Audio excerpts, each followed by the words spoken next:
Budhal constituency से Javed sir मेरे साथ हैं। जावेद सर, जिस तरह से आपने यहाँ पर स्पीच भी दी और जिस तरह से भाजपा की बात करें, हमारे ओपोजिशन की बात करें, वो अपना रोल प्ले कर रहे हैं। कहीं ना कहीं जो है सेंट्रल स्पॉन्सर स्कीम्स का जिक्र हो रहा है यहाँ पर, किस नज़रिए से आप देख रहे हैं? देखिए, मेरी परसों हाउस में स्पीच थी, तो उसमें मैंने इसी चीज़ को एलेबोरेट किया है। दो चीज़ों का मेरा कंसर्न है कि एक तो जब भी हम यहाँ कोई बात करते हैं, किसी काम की बात करते हैं, किसी प्रोजेक्ट की बात करते हैं, तो कहते हैं जी ये मोदी साहब ने दिया है, ये यूनियन गवर्नमेंट ने दिया है। जबकि सेंटर स्टेट रिलेशन एक कॉन्स्टिट्यूशन के थ्रू गवर्न किए जाते हैं। एक आर्टिकल 270 है जिसके तहत सारे जितने भी टैक्सेस हैं, जितना भी रेवेन्यू कलेक्ट होता है किसी यूटी या स्टेट से, वो सेंट्रल गवर्नमेंट की किटी में जाता है। वहाँ से फिर वो पैसा जो है रीडिस्ट्रीब्यूट होता है among the states and UTs. जी, मेरा कहने का यही था मतलब कि भी जितना रेवेन्यू हम यहाँ से इकट्ठा करके दिल्ली देते हैं, उतना पैसा हमें रिटर्न में नहीं आता।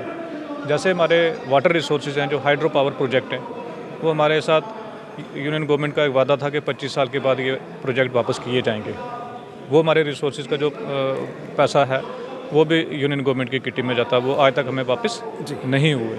हमारे पास मिनरल है, हमारे पास टूरिज़्म है, हमारे पास फ्रूट इंडस्ट्रीज़ है, हमारे अपने इतने यहाँ पे रेवेन्यू है कि जो यूनियन गवर्नमेंट के पास जाता है वहाँ से उतना रिटर्न में नहीं आता। तो मेरा कहने का ये मतलब था कि यूनियन गवर्नमेंट को चैरिटी नहीं करती है, वो एक कॉन्स्टिट्यूशनल प्रोविज़न है और वो सभी स्टेट्स के लिए है, वो एक जम्मू कश्मीर के लिए नहीं है। तो वो अपोजिशन वाले हर बार उठ जाते हैं, कहते हैं उनको इससे मोदी साहब के नाम के बिना उनको कुछ पता भी नहीं है। हर बात में वो मोदी साहब को इन्वोक करते हैं, उन्हीं के नाम पे वोट लेते हैं। फिर मेरा दूसरा कंसर्न ये था कि जम्मू के बारे में कोई बात नहीं करता, जम्मू का कोई एमएलए जम्मू के बारे में कोई बात नहीं करता, बेरोज़गारी के बारे में कोई बात नहीं करता। मुझे कठुआ से, सांबा से फ़ोन आते हैं नौजवान लड़कों के कि भाई हमें कहीं प्राइवेट जॉब दिला दो, उनके बारे में ये बात नहीं करते हैं। सर, हाउस में आज जो है बेरोज़गारी की तरफ इशारा किया गया। यहाँ पर स्कूल्स की तरफ पर्टिकुलर बात करें तो वहाँ पर जो है बताया गया कि इतनी पोस्टें जो हैं वेकेंट हैं, और दूसरी तरफ से जो है बेरोज़गारी की बात करें वो चरम सीमा पर है।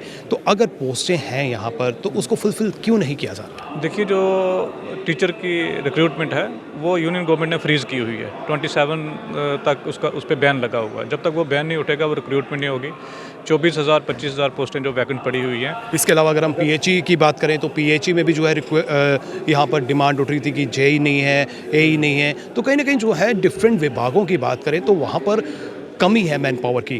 तो एक तरफ से बेरोज़गारी, मैन पावर की कमी, मशीनरी नहीं मिल रही है, बहुत सी चीज़ें हैं। तो सरकार इन दिशा में कदम क्यों नहीं उठा रही है? देखिए, एक 11 साल से जो सिस्टम बिगड़ा हुआ था वो स्टेप बाय स्टेप ठीक हो रहा है, उसको ट्रैक पे लाया जा रहा है। और दूसरा सबसे बड़ा ये है कि जो एक स्टेट में हमारे पास अथॉरिटी थी वो यूटी में अथॉरिटी नहीं है। ब्यूरोक्रेसी जो उस लेवल के हमारे कंट्रोल में होनी चाहिए थी वैसे नहीं है। फिर भी उमर साहब मेहनत कर रहे हैं, काम कर रहे हैं। ऊपर से जो हमें एलोकेशन मिली है यूनियन गवर्नमेंट से वो बहुत कम मिली है। उसमें हम कैसे रिक्रूटमेंट करेंगे जब हमें हमारा पूरा हक नहीं मिल रहा, पूरा पैसा नहीं मिल रहा, तो रिक्रूटमेंट कहाँ से होगी? सब पर्टिकुलर आपकी कॉन्स्टिट्यूंसी की बात करते हैं। आपकी कॉन्स्टिट्यूंसी में क्या क्या जो है आपको लगता है कि प्रमुख बिंदु हैं जिन पर चर्चा होनी चाहिए और उनका सलूशन निकलना चाहिए? देखिए, सबसे बड़ा तो मेरा यही है कि जो हमारा एरिया वो काफ़ी खूबसूरत है। जैसे हमारा स्मार्ट सर एक एरिया है, एक एल्पाइन लेक है जो हिल के ऊपर है, पीर पंचाल के फूट हिल्स पे है, बहुत खूबसूरत एरिया है। अगर वहाँ पे एक 18 किलोमीटर रोड का स्ट्रेच बन जाए, उस एरिया को टूरिज़्म मैप पे लाया जाए तो पहलगाम और गुलमर्ग से ज़्यादा खूबसूरत एरिया है। अगर वहाँ पे टूरिज़्म आएगा तो लोगों की लाइवलीहुड इम्प्रूव होगी। एक पिछड़ा हुआ इलाका है, गुर्बत है वहाँ पे बहुत, और लोग अपनी जो रोज़ी रोटी कमा सकेंगे। रेलवे कनेक्टिविटी की बात करें तो कहीं ना कहीं सेंट्रल गवर्नमेंट जो है इस पर संजीदगी का परिचय दिखा रही है।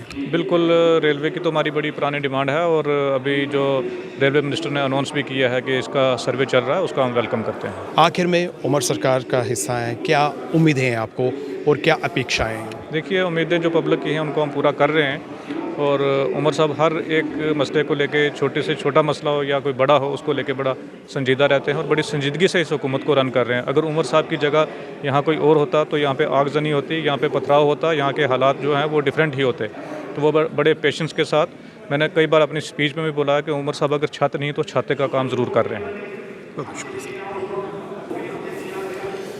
तो ये थे एमएलए बुदल। कहीं ना कहीं जिस तरह से हर कॉन्स्टिट्यूंसी की बात करें, हर कॉन्स्टिट्यूंसी में जो है काफ़ी प्रॉब्लम्स हैं और उन्हीं प्रॉब्लम्स का सलूशन जो है इसी हाउस से निकलेगा। लेकिन कहीं ना कहीं जो है बेरोज़गारी की तरफ जिस तरह से इशारा किया गया, कई जगहों पर जो है फ्रीज़ की गई हैं पोस्टें, और कई डिपार्टमेंट्स ऐसे हैं जहाँ पर जो है वैकेंसीज़ हैं लेकिन पोस्ट जो है वो क्रिएट नहीं की जा रही है।